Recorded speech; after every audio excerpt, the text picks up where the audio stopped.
Tonight on this special edition of the Washington Week Extra, embattled Senate candidate Roy Moore vows to fight on.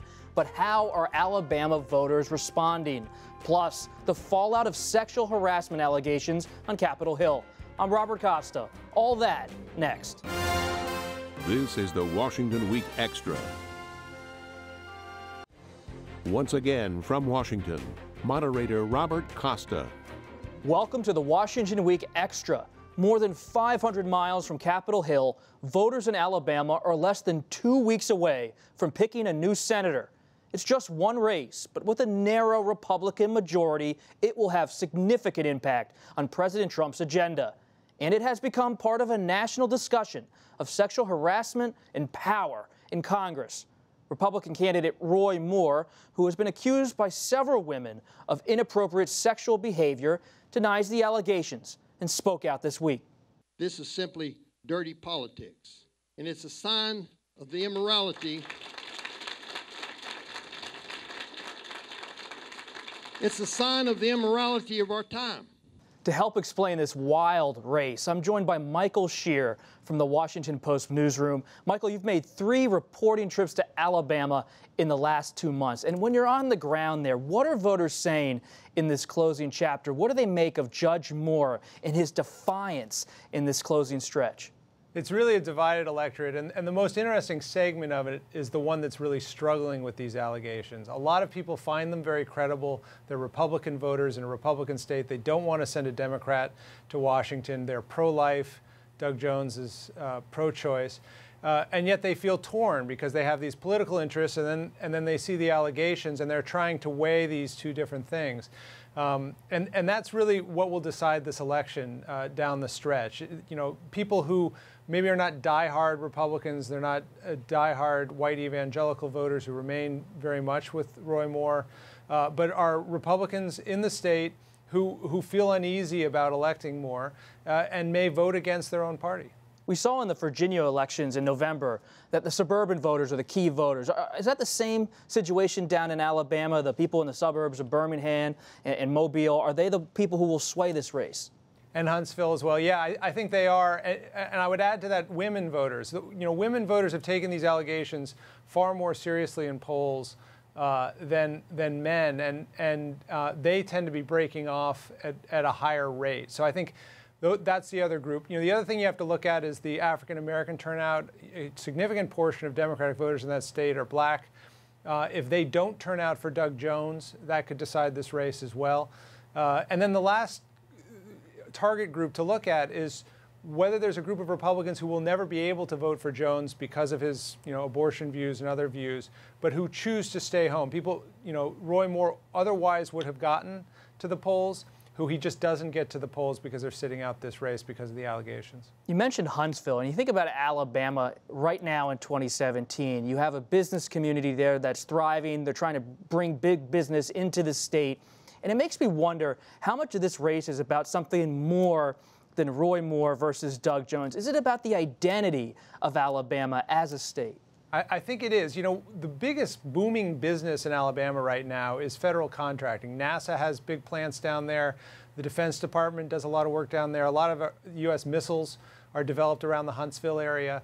There's a growing kind of cosmopolitan, metropolitan corporate workforce, highly educated, that would very much like to see Alabama escape its reputation of the past. And Roy Moore is nothing if not a return to that, biblically orthodox version of, states' rights, Alabama pride past.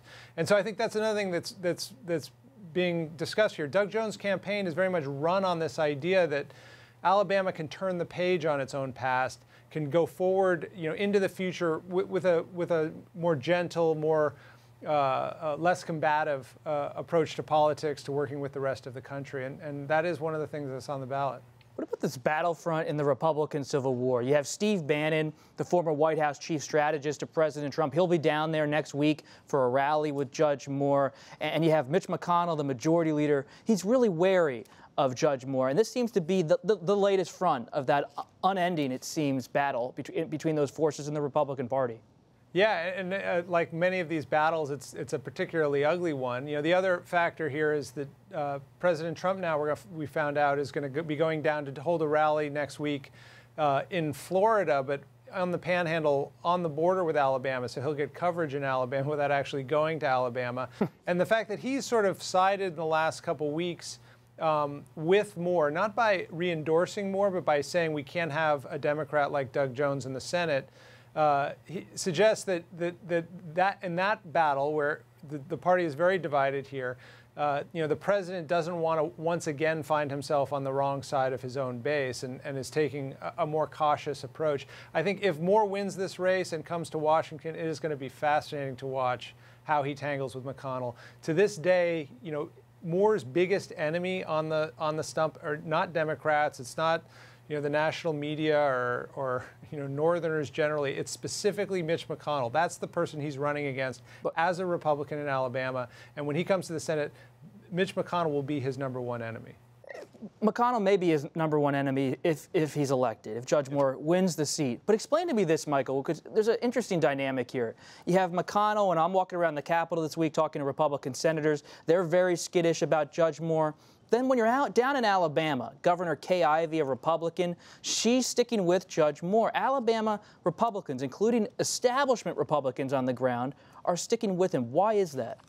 The only statewide elected Republican to break with, and the only statewide elected official, because they're all Republicans in Alabama, to break with Moore is Richard Shelby, the senior senator. And I think the reason is one of just job protection. You have a Republican Party there where 25–30% of the state, so almost half the Republican base vote, is going to be with Roy Moore no matter what. And if you want to get elected in Alabama, you know, whatever you think of this race and whether Jones should win or Moore should win, you can't alienate Judge Moore's base. And so someone like Kay Ivey, who's going to be up for re-election next year as governor, doesn't want to position herself so that she has thrown the candidate of, you know, a significant portion of her electorate under the bus. And it's put her in a very awkward position. Her official position right now is, I have no reason to doubt the accusers against Roy Moore, and yet it's very important for us to have a Republican in the Senate, and so I'm voting for Roy Moore. It's a very tricky argument to be making,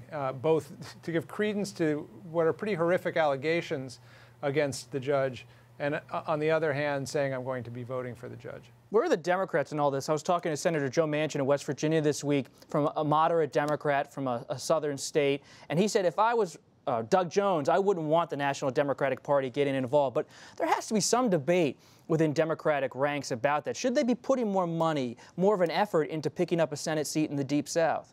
I think they are putting a lot of money in, and they're trying to do it very quietly. Doug Jones has gotten a flood of money. He's out raising Roy Moore by 5 to 1, I think, over the last month. And there's an outside group called Highway 31, which was set up so in a way where it's not going to disclose its donors until after the election. They've spent $2 million already, which is a lot of money. It's more than twice what Roy Moore has spent on his own race in ads praising Jones and attacking Moore. Those are big checks probably from National Democrats. We don't know for sure, but they've structured it. The Democratic Party is very sensitive to the idea that they don't want to be seen by Alabamians meddling in Alabama politics. So they're trying to do it very quietly, and so they're doing it through groups with very Alabama names like Highway 31.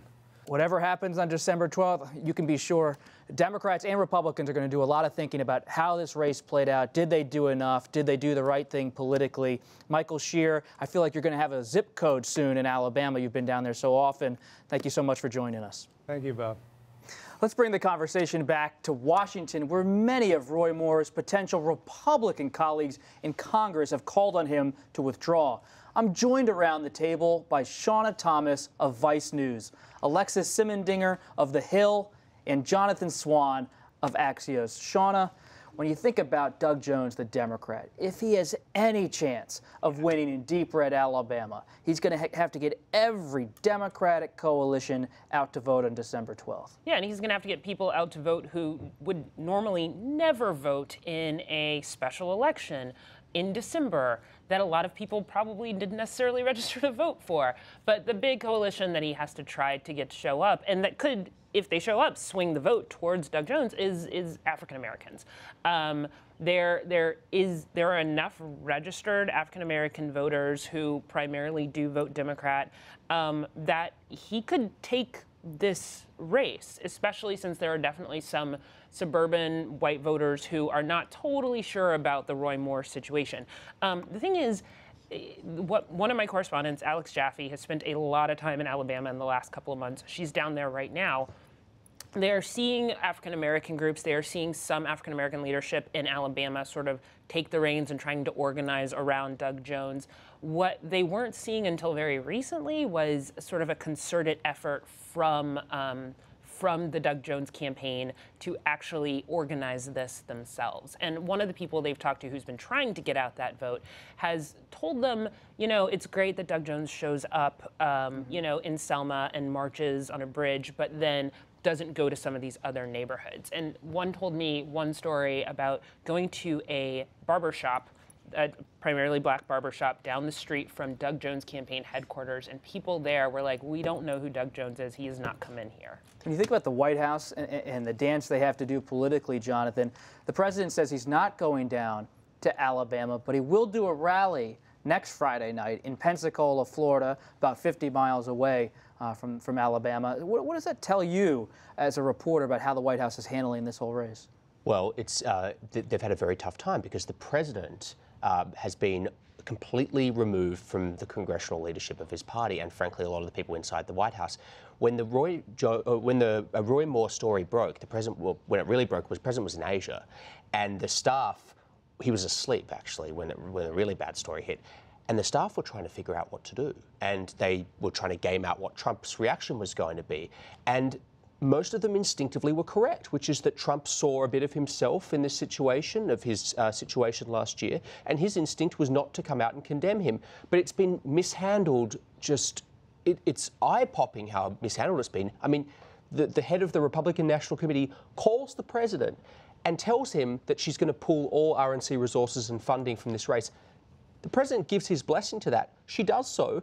And then the White House comes out and does a de facto endorsement a week later. It's been a complete mess. And when you think about what's happening in Alabama, Alexis, these allegations against Roy Moore are really just part of a broader discussion, a national reckoning, I'd say, about sexual harassment. And Congress, in particular, has been rocked in recent weeks by claims against several high-profile members. And it's important to point out that this is not a Republican or a Democratic issue. This week, Representative John Conyers of Michigan has faced new questions about allegations made against him by a former staff member and a taxpayer-funded settlement. Both Speaker Paul Ryan and Minority Leader Nancy Pelosi have called on Conyers, the longest-serving member of Congress, to resign. A spokesperson for Conyers said Friday that the congressman will decide what to do in the next few days. Where does Alabama fit into this national reckoning on sexual harassment?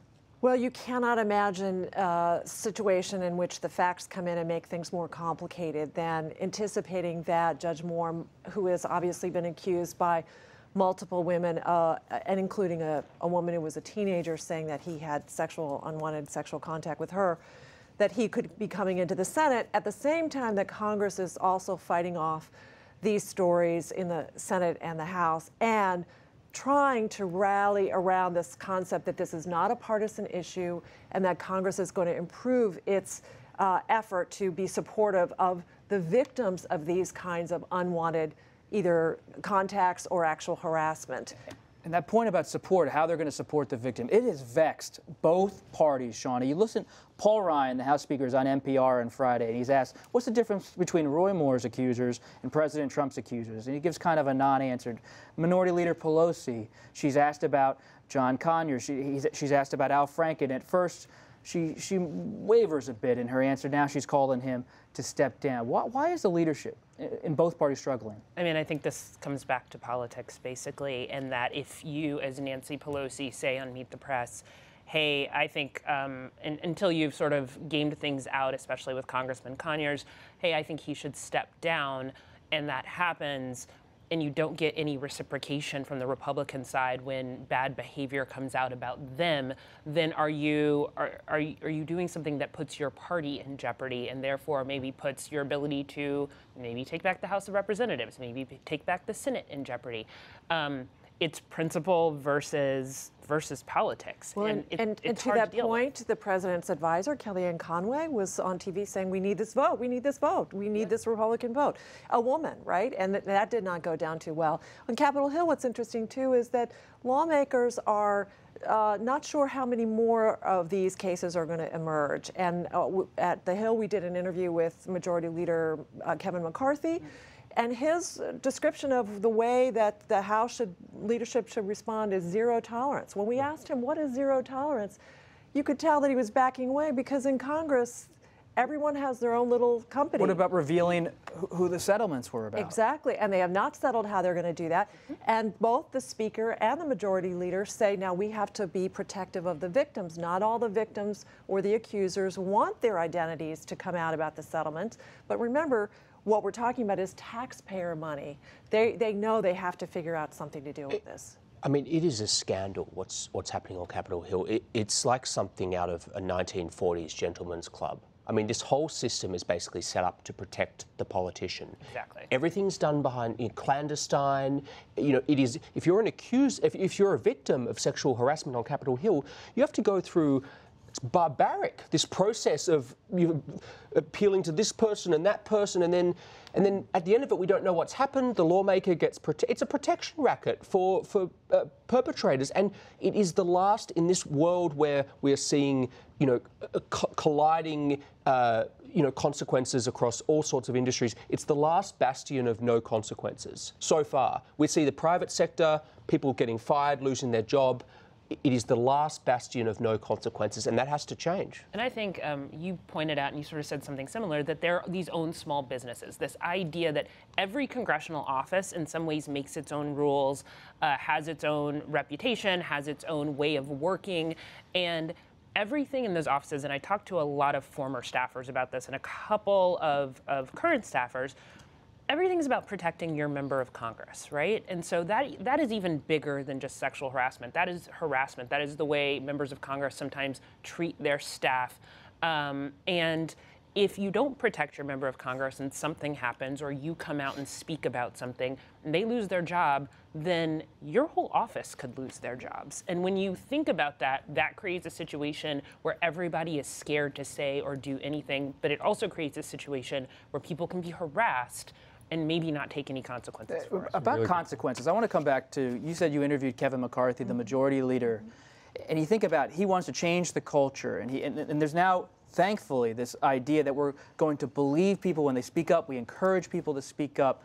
But what about the women who accused President Trump last year? We're now in a different culture and environment in this country, but what about them? The women, the more than a dozen who stepped forward last year. Well, Speaker Ryan was asked this question, and you know his way of dealing with it is, I don't know about those cases. I can't compare Judge Moore or the president to the. We're just talking about Congress here, and that's the way they back off. You can't separate these allegations. But what's interesting is both the Majority Leader Kevin McCarthy and the Speaker are talking about accountability. The members themselves have to be accountable. That is the dilemma, because we know President Trump has denied this. At first he was concerned about what the accusations were against Judge Moore, and then he said he's denied it, and he acted like he believed that, right? And encouraged people to believe that you know, look, he's believing that Judge Moore is right about this, that maybe he's the victim. And let's just all remember that Judge Moore is accused of pedophilia with unwanted sexual activity with a 14-year-old, and yet my sources tell me internal tracking on that campaign, he's up by 5 or 6 points, which matches the public polls. He's probably going to win. He's probably going to take a seat in Congress. Well, we'll see. We'll see. I'm just polls saying. Show him ahead. I'm just saying. If you take the current situation and the political dynamics in Alabama, you would have to say that it's more likely than not that he wins. I mean, just objectively based on the numbers currently. It's an amazing situation. I mean, I think the one thing about President Trump that we have to remember that is a little bit different than the Roy Moore situation, other than the 14-year-old and the unwanted sexual conduct, is that there is one of those women accusers who currently has a pending case in district court in New York State. And that's Summer Zervos, who's represented by Gloria Allred. And that case is a defamation case. It is not trying to there are no charges against President Trump for sexual assault or sexual harassment. But because of that case, they may end up subpoenaing multiple people. They may end up trying to get the president to speak about this itself. And so there is that still working its way through the court system that we may see something. All I want to say is that everyone you talk to is saying that this is not done. This is going to be continuing, and that there are going to be more accounts of this.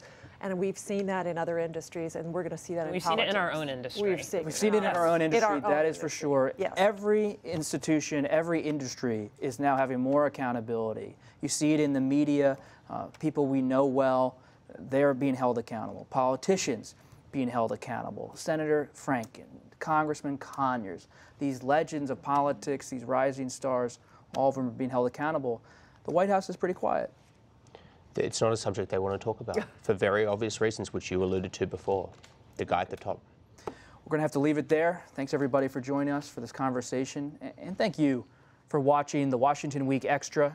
And a reminder, on the regular show, we talked about the plea deal Robert Mueller reached with President Trump's former National Security Advisor, Michael Flynn, and the debate over tax reform. If you missed that, you can find it Friday after 10 p.m. and all weekend long on the Washington Week website.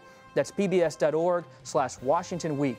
We'll be back next week with another expanded edition of the Washington Week Extra. In the meantime, have a great weekend.